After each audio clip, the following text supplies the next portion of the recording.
지난해 코로나19로 우리 교육 당국은 초유의 온라인 수업 상황을 마주하게 됐었죠. 감염병 확산에 따른 필연적인 원격 수업은 등교 수업보다 학력 격차의 취약한 면을 드러냈다는 그런 평가도 있는데요. 코로나19 발생 1년이 지난 이 시점에서 부족한 부분은 채우고 또 앞으로 어떻게 발전시켜 나갈 것인지에 대한 고민을 진지하게 해봐야 되지 않나 싶습니다. 자, 그래서 투데이 핫 이슈 인터뷰, 오늘 인천광역시 교육청 이상훈 대변인과 함께 코로나19 발생 1년 돌아보는 시간 가져보겠습니다. 자, 이상훈 대변인님 안녕하세요. 네, 안녕하십니까. 예, 네, 아침 일찍 이렇게 인터뷰 응해주셔서 감사하고, 네, 대변인님, 네네. 우리 생애에 이런 일이 있을 거라 상상이나 했습니까, 우리가 평상시에? 못했습니다. 예, 이거 뭐 전염병이라는 것 때문에 등교를 하지 않는다. 네, 우리 교육계의 패러다임이 바뀔 정도였잖아요. 네네. 예, 이 부분부터 좀 한번 말씀 좀 해주세요.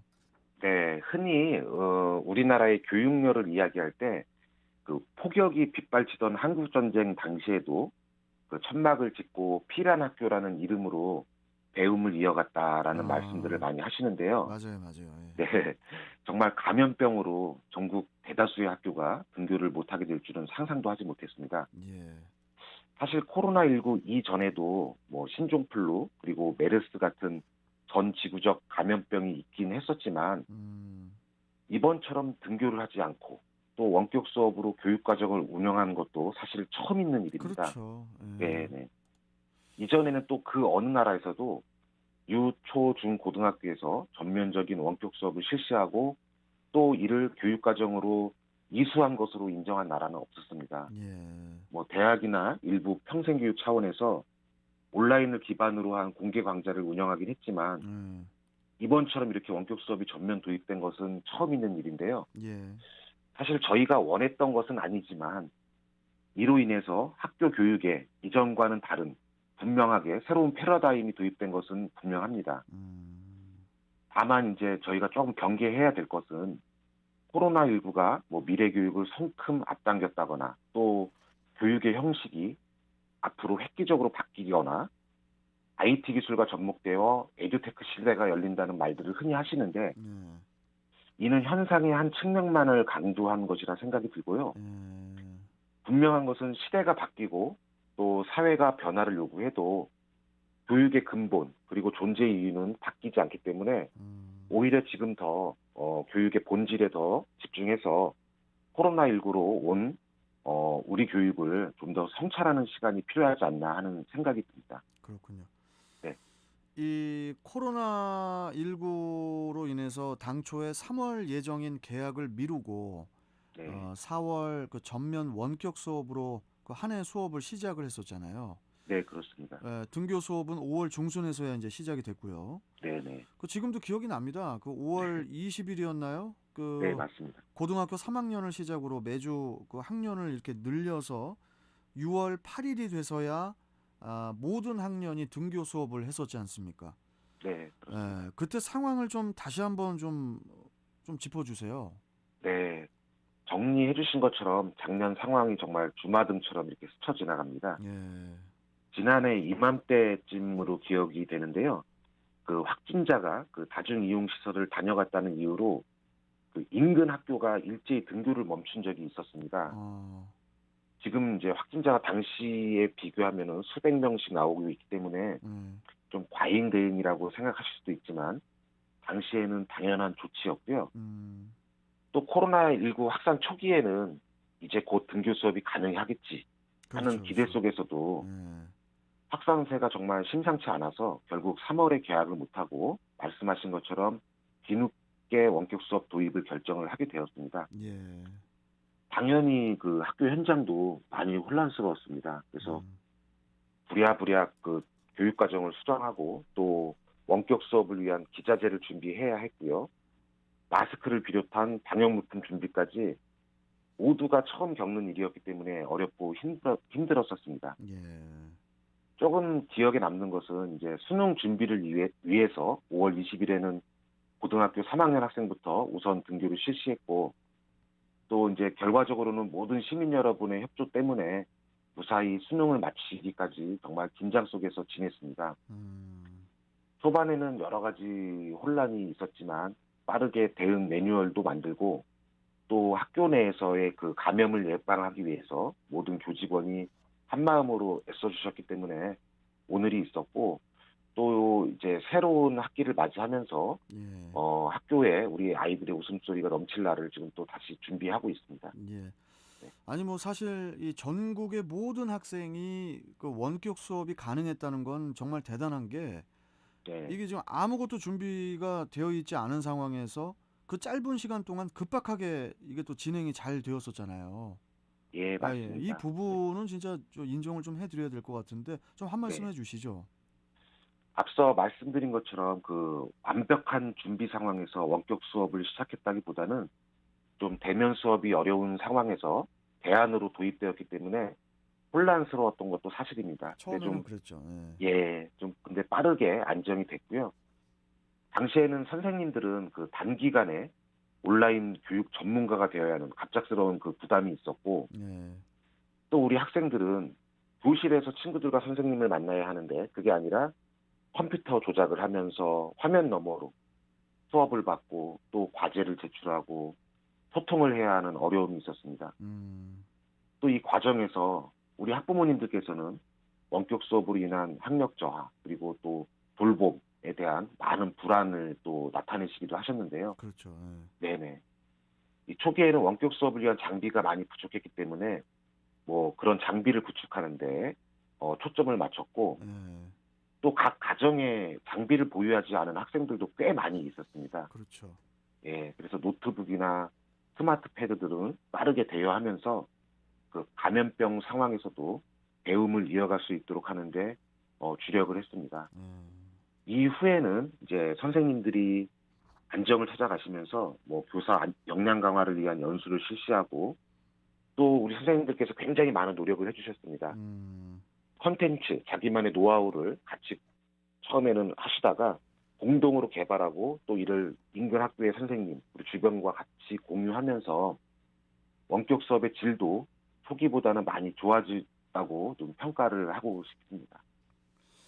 자, 그런데 대변인님, 네, 이 수업의 질을 이렇게 좀 따져볼 수밖에 없는데 네, 그 EBS 뉴스가 그 종로학원 하늘교육에 의뢰해서 네, 그 네, 지난해에 그 10월 12일부터 15일까지 4일간 전국 초중고등학생과 학부모 1,899명을 대상으로 설문조사를 한 결과 원격 수업 내용을 절반도 이해하지 못했다는 응답이 거의 30%예요. 28.3%로 나타났다고 하는데 네, 네, 네, 그러니까 다시 한번 이 학교의 중요성을 깨닫게 되는 것 같아서 네, 네. 이 부분에 대해서는 어떻게 생각하십니까?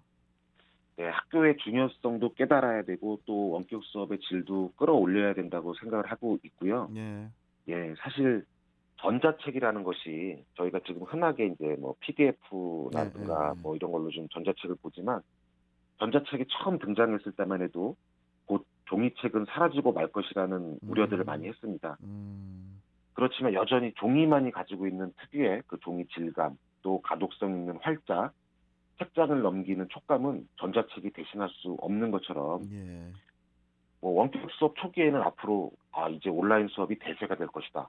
라는 말씀들도 많이 있었고요. 예. 또 교실이 없는 시대가 올 것이다.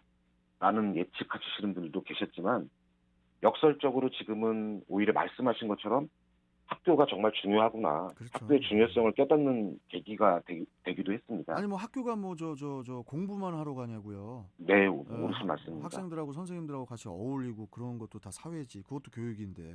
네, 네. 음, 이 학교의 역할이 뭐 단순하게 뭐 공부만 하는 것이 아니라 그렇죠. 학생들과 교감하고 또 친구들과 같이 함께 만나면서 학생 성장을 지원하는 기능이 중요하기 때문에 예, 이러한 점들은 앞으로도 원격 수업으로 대체가 정말 불가능한 영역입니다. 예, 그렇지만 어쩔 수 없게 우리가 원격 수업을 해야 됐기 때문에 우리 교육청에서도 지난해 10월에 그 학생과 교직원, 학부모 7만 3천 명이 참여한 원격 수업 인식 실태 조사를 실시했고 그 결과를 분석해서 원격 수업을 앞으로 내실화 있게 하기 위한 계획을 세웠습니다. 점차 이제 쌍방향 원격 수업이 확대되고 또 활발하게 교사와 학생 간의 피드백이 진행된다면 이러한 부분은 대면 수업만큼은 못하더라도 예. 다소 보완될 것으로 좀 보여집니다. 뭐 앞으로 뭐 또 제2의 또 제3의 그 신종 코로나 바이러스가 또 어떤 방식으로 등장할지 또 모르잖아요. 네네. 그렇기 때문에 이 원격 수업의 질적 보완에 대해서는 좀 꾸준히 또 고민해 봐야 되지 않을까 이런 생각이 드는데 이 네. 부분은 어떻게 생각하십니까? 네, 지금도 뭐 신종 뭐 변이 바이러스 이런 것들이 뭐 등장을 하고 있는데요. 예. 물론 빨리 코로나19가 종식되어서 우리 학생들이 학교에서 선생님, 친구들과 즐거운 배움을 이어나가는 것이 최우선입니다. 음. 그렇지만 말씀하신 것처럼 재난 상황, 또 감염병 상황이 언제 다시 우리를 위협할지 예측하기 어렵기 때문에 이러한 상황을 대비해서라도 우리 교육청에서는 학생 눈높이에 맞는 양질의 콘텐츠를 충분히 준비하고 예. 또 선생님들의 그 원격 수업 역량 강화를 위한 연수도 지속해서 실시할 예정입니다. 음. 여기서 저기 하나 좀뭐 궁금한 거 하나 더 여쭤봐도 됩니까? 중간에. 네, 네, 네. 그 대변인님께서도 원래 이제 출퇴근이 있으시죠? 네, 그렇습니다. 네, 몇 시 출퇴근하고 있습니다. 출근, 몇 시 퇴근이 있는데 네, 이 네. 코로나 때문에 저기 뭐 출퇴근도 뭐 거의 뭐 비상근무도 되게 많으셨죠?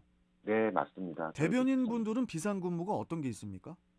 저희도 이제 언론에서 이제 학생이나 뭐 교직원들 확진자가 발생하거나 할 경우에는 예, 예. 언론에 이제 빨리 알려야 되기 때문에 그런 것에 이제 아, 촉각을 곤두세우고 있습니다. 네, 그렇군요. 예. 네네. 자, 그나저나 네, 그 수요일에 기쁜 소식이 들렸어요. 예, 그 오전 6기 만에 그 영종도 하늘신도시 중학교가 신설이 성사가 됐다고요? 네, 예, 그렇습니다. 이 부분 좀 말씀 좀 해주세요. 네, 지난 3일, 그러니까 수요일이었습니다. 교육부와 행정안전부 공동투자심사에서 영종국제도시 내에 하늘 1중학교 신설이 확정되었습니다. 아, 하늘 1중학교예요? 중학교의 아, 가칭입니다. 이제 학교명은 가칭이군요. 예, 예, 예, 예, 예, 그렇습니다. 예. 이번에 학교 신설 승인을 받지 못하면 그 아무래도 그 과대 밀집 지역이기 때문에 인근 학교가 학급당 학생 수가 40명을 넘어야 될 수도 있는 상황이었습니다. 굉장히 예, 많은 학생이죠. 그리고 또 코로나19 상황에서 학생 수가 그러니까요. 많아지면 또 위험 부담이 있기 때문에 예. 네, 6번의 도전 끝에 정말 학교 신설이 확정되었는데요. 와, 이거 도전을 되게 많이 예, 했네요. 아, 예. 학교 신설하는 것이 굉장히 어렵습니다, 지금. 아, 이게 네, 이제 쉬운 예. 게 아니군요. 학교 세운다는 게. 네, 저희는 이제 필요성을 인식하고 계속 요청을 아, 하는데 그 타당한 이유가 있어야 되고 어디다가 그렇지만 저 뭐 이것도 저 국회에서 통과돼야 되는 거예요? 그러니까 교육부하고 아, 교육부. 행정안전부하고 이 투자 아, 심사를 합니다. 네. 그렇군요. 그래서 올 또 3월에 개교 예정인 하늘중학교에 이어서 음, 이 하늘 1중학교는 2024년도에 개교를 하게 되는데요. 예. 그래서 이제 해당 지역의 학급당 학생 수가 평균 30명대 초반으로 이제 유지되면서 좀 음, 안정화를 찾을 것으로 예상되고 있고요. 그렇네요. 네, 지역 주민들 그리고 정치권, 우리 교육계가 다 같이 노력을 해서 얻어낸 결과로 평가를 하고 있습니다. 예. 그래서 인천 지역이 영종도뿐만이 아니라 성남, 송도와 같은 이 신도시를 중심으로 학교 신설 수요가 굉장히 큰 만큼 지역사회 앞으로도 긴밀하게 협력해서 현안 문제를 해결하기 위해서 노력을 좀 더 하도록 하겠습니다. 예. 아유, 알겠습니다. 자, 그리고 대변인님, 네네. 마지막 질문이 될 것 같은데, 네. 그 인천시 교육청이 이제 그 코로나19를 포함한 감염병 대응을 위해서 네네. 13억 원을 들여서 4개년 대책을 세운다는 그런 내용을 발표를 하셨더라고요. 네네. 이 인천형 방역 안전망 구축, 어떤 내용입니까? 네, 말씀하신 것처럼 올해 13억 원의 예산을 편성해서 네, 2024년까지 우리 인천의 특수성을 반영한 인천형 감염병 대응 방역 안전망 구축을 목표로 하고 있습니다. 예, 이 방역 안전망 대책에는 앞으로 이제 감염병이라든가 재난 상황, 여러 가지 상황을 대비한 안심 체계를 구축하고 또 감염병 대응을 위한 전문성을 강화하고 또 시민 방역당 운영을 하겠다는 내용을 담고 있는데요. 아, 시민 방역단도 운영하고. 네, 예, 네. 예. 그래서 올 상반기 중에 종합 비상 상황실, 지금도 현재 비상 상황실을 운영하고 있지만 예. 좀 더 이제 구체화된 비상 상황실을 운영해서 신종 감염병 앞으로도 있을 수 있는 뭐 제2, 제3의 코로나에 대응하는 그런 실시간 현황 관리 그리고 현장 출동에 대응할 수 있는 환경을 아주 구체적으로 마련할 계획입니다. 그리고 예. 교육청, 시, 인천시 그리고 보건당국과의 공조 체계를 좀 더 공고히 하고 또 한 라인을 구성해서 민관학이 함께하는 인천 지역의 전방위적인 방역 안전망을 구축할 예정입니다. 예. 아이고 참, 작년에도 이 전문 용어 앞에 좀 하나 붙이겠습니다. 이놈의 코로나 때문에 이놈의 코로나 때문에 이 교육 그 담당하시는 분들, 또 학생들, 또 학부모들 다 비상이었고, 네, 또 올해 그 졸업식도 저기 오프라인으로 할 수가 없었잖아요. 네 맞습니다. 그래서 참 여러 가지로 정말로 힘든 도미노 현상이 계속 일어났고, 그 위에서 그 교육을 전반적으로 책임지는 인천교육청, 인천시 교육청에서 얼마나 또 나름대로 고민이 많았겠어요. 아무튼 작년에 너무 고생 많으셨고, 올해도 네. 또 그 작년에 그 매뉴얼을 또 나름대로 좀 기본으로 삼아서 좀 우리 학생들을 또 이끌어 주시기를 바라겠습니다. 예. 네, 저희도 3월 개학을 앞두고 굉장히 네. 긴장을 많이 하고 있고요. 또 이제 봄날에 우리 학생들이 학교로 잘 돌아올 수 있도록 많이 예. 노력을 하겠습니다. 알겠습니다. 자, 오늘 말씀 잘 들었고, 또 다음 시간에 또 뵙도록 하겠습니다. 고맙습니다. 네, 감사합니다. 예. 자, 지금까지 인천시 교육청 이상훈 대변인과 함께 했습니다.